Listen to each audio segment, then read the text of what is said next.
Hey there guys, this is Sam And Justin. at the Survival Review, and to celebrate the 40th anniversary, we're going to be talking about the classic film, Jaws. My favorite movie of all time. It's alright.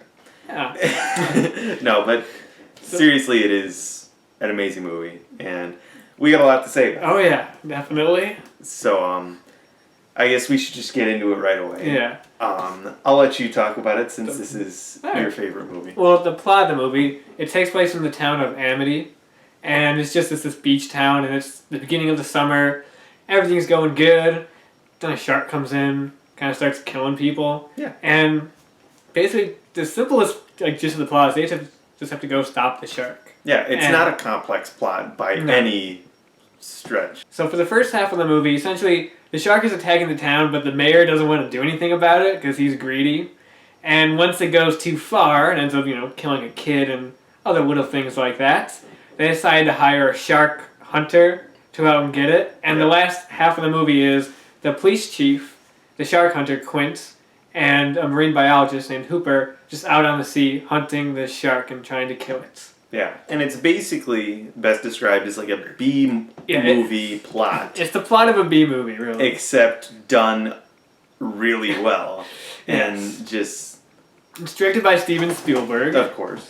This was his first big movie, not his first movie, but his first big movie. The one that really jump-started him, and you can tell why, because this movie is just great. One of the things I noticed when we rewatched the movie is how timeless it is. Yeah. It doesn't feel outdated at all. No, I mean, it's from 75? Wow, I was going to say like 70, even later 70s. And Well, it's it 40 just... years. Exactly. It's 2015. See, I'm not even paying attention. Alright.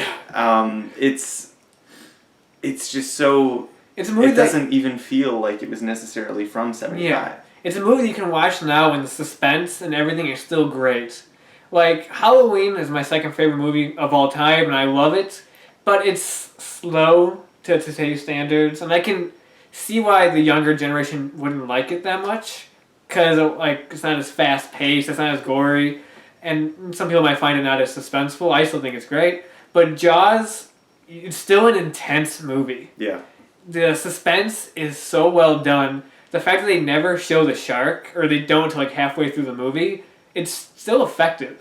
Even though you know what the shark looks like, it's a shark. And You know it's going to be a shark. A big shark, but a shark. Yeah, and even then, the mechanical effects on the shark, whereas, it's obviously a fake shark. Mm-hmm. It's still convincing enough to where it works in the movie. You're able to buy it for the whole movie. It doesn't take you out whenever you see the shark. You're not just like, oh, there's a fake shark. It works. No. If there's a shark, oh crap, there's a shark. Exactly. It's coming. It just works so well. It's just...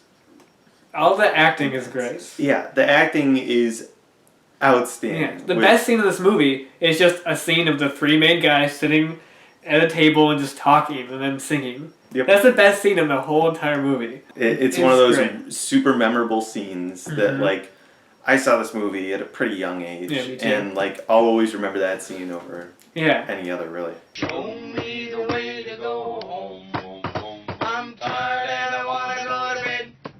I had a little drink about an hour ago and I got right to my head. All the performances are awesome. Roy Scheider as Chief Brody, he's great. Yeah. His character is awesome because he's not what you'd expect to be the hero of the movie because he's afraid of the water.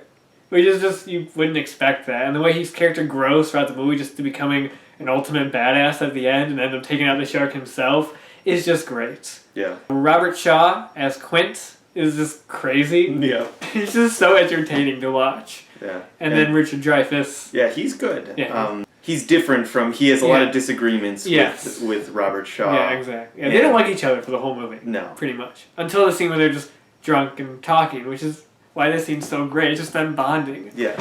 It's the perfect scene. And also in that scene you get the great Indianapolis speech Yes. from Quint, which is just so perfect and eerie and great. You know the thing about a shark? He's got lifeless eyes. Black eyes, like a doll's eyes. I'm going to be saying that word a lot because this movie is just great. It works. It's a movie that probably shouldn't have worked, No. but it somehow just did. And that's what makes it so great. Yeah. It just goes to show that you don't need a seriously complex plot and so much going on that you can't keep track to make a great movie. if you keep it simple but have great acting, great, just it's great. Did we mention the movie's great yet? Yeah. So the music in this movie Yes. is, one of the most memorable parts. Yeah, of it. aside from It's- the theme, which is obvious, it's the Yeah. Jaws theme. It's classic. The rest of the score is great. It's absolutely fantastic. It's John Williams. Yeah. And it's just amazing. It fits Yeah. the movie so well, and like it One of really my- complements the suspense Yes. of the movie. One of my favorite tracks is the montage music during the end when Hooper's getting ready to go into the cage and go into there. Like, I never paid too much attention to movie scores when I was a kid, but that one always stuck with me, especially that montage theme. And even like the theme of just Amity, like that scene where it's just everybody at the beach. Yeah, it's Just playing around. The music just works. Like, the music is memorable. And like I said, even though as a kid, like, you don't care about music scores and all that stuff, I always remembered the Jaws soundtrack. Yeah. Not just the theme, obviously, but the whole soundtrack. it leaves It's an just great. impression. It does. It really is a solid score. Yes. This movie can actually be pretty violent at times. Yeah. I know it's a PG, even though they didn't have a PG-13 back then. It's essentially the modern equivalent of a PG-13. Though I don't know any modern PG-13 movies that have severed legs hitting the bottom of the ocean floor, Yeah. so I don't really know about that. But the violence in this movie, it's never over the top. No, it's It works with the movie. And that opening scene, which has been, talked about to death, is still scary. Because you don't see the shark attacking the swimmer. And like her screams, her just like helpless screams are just terrifying, really. yeah. I love the parts with the barrels. Yeah. Those are super like Whenever the barrels pop up, you're just like, oh god, here we go. exactly. It's And the scene in the cage with Hooper in the cage, and the shark at the end, that is great. The way they use real shark footage is, it's obvious that's real shark footage because the shark doesn't look anything like the mechanical one. But it's really cool that they use that. An interesting element to add to the movie that just works. The ending of this movie just builds.